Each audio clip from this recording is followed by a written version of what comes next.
72 గంటలు నిరాహార దీక్ష చేపట్టాలని ప్రకటించినటువంటి విషయం ప్రజలందరికీ తెలిసిందే.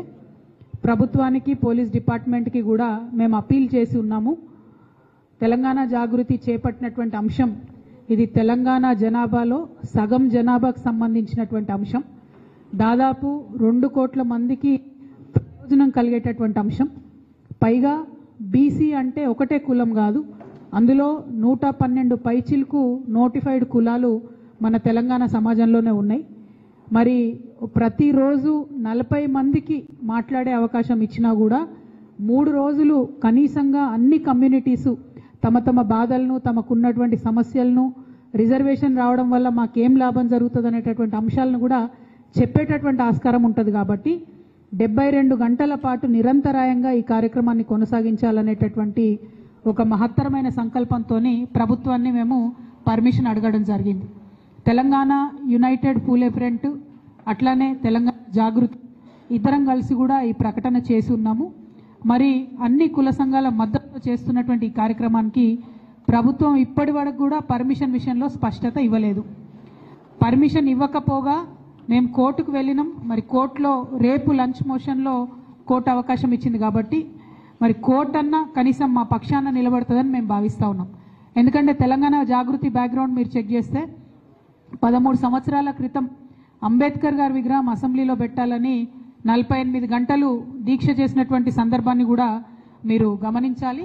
అదేవిధంగా ఎప్పుడు తెలంగాణ జాగృతి పక్షాన ఏ కార్యక్రమం చేసినా శాంతియుతంగా చేసినాం. ఎక్కడా కూడా ప్రభుత్వం కానీ కోర్టు కానీ ఇచ్చినటువంటి గైడ్ లైన్స్ని మేము వైలేషన్ లేకుండా చేయడం జరిగింది. కాబట్టి ప్రభుత్వం సానుకూల దృక్పథంతో మాకు అవకాశం ఇవ్వాలని చెప్పి మళ్ళీ ఒకసారి డిమాండ్ చేస్తూ ఉన్నాం.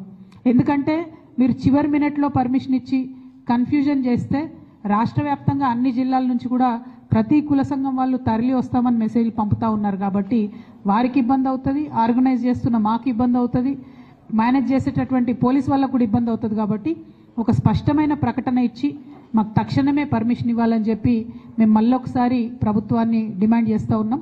72 గంటలు నీళ్లు తాగకుండా, అన్నం తినకుండా మేము అనేక మందిని కూడా దీక్ష కూర్చుంటాం. కాబట్టి మద్దతు ఇవ్వాలి. ఇది గాంధేయ మార్గంలో చేసేటటువంటి దీక్ష, బీసీల సమస్యలను ప్రపంచం ముందు హైలైట్ చేసేటటువంటి దీక్ష. కాబట్టి పర్మిషన్ ఇవ్వాలని ప్రభుత్వాన్ని నేను మరొకసారి డిమాండ్ చేస్తూ అన్ని పార్టీలకు లేఖలు ఇవ్వడం జరిగింది. చాలామంది ప్రజా సంఘాల వాళ్ళు కూడా దీంట్లో పాల్గొంటారు. అట్లానే బీసీ కమ్యూనిటీలో ఉన్న మేధావులు, ప్రజాస్వామ్యానికి మద్దతుగా నిలిచేటటువంటి మేధావులు, నాయకులందరూ కూడా ఈ అంశం పట్ల సానుకూలంగా ఉన్నారు. కాబట్టి ఇవాళ కాంగ్రెస్ పార్టీ 42%లో ముస్లింల రిజర్వేషన్ ఉందా లేదా స్పష్టత ఇస్తలేదు. At the same time BJP party ఏమో ముస్లింల రిజర్వేషన్ ముస్లింలలో ఇంక్లూడెడ్ అయితే మేము పర్మిషన్ ఇవ్వమని చెప్పి వాళ్ళు చెప్తారు. అంటే ఇద్దరు కూడా నేను కొట్టినట్టు చేస్తాను, నువ్వు ఏడిచినట్టు చేయని కలిసికట్టుగా ఆడుతున్నటువంటి నాటకంగా మేము దీన్ని భావిస్తూ ఉన్నాం. వీరిద్దరి యొక్క అంశాలను కూడా ప్రజల ముందు మేము తేటతెల్లం చేయదలుచుకున్నాం. మేము ఈ దీక్ష ద్వారా సాధించాలనుకునేటటువంటి విషయం ఒక్కటే, కాంగ్రెస్ పార్టీ స్పష్టతనివ్వాలి. మీరు ఇచ్చినటువంటి 42% ఆర్డినెన్స్లో ముస్లిమ్స్ ఉన్నారా లేదా, మరి ముస్లిమ్స్ లేకపోతే ముస్లిం రిజర్వేషన్ గురించి మీరు ఏం చేయబోతా ఉన్నారు.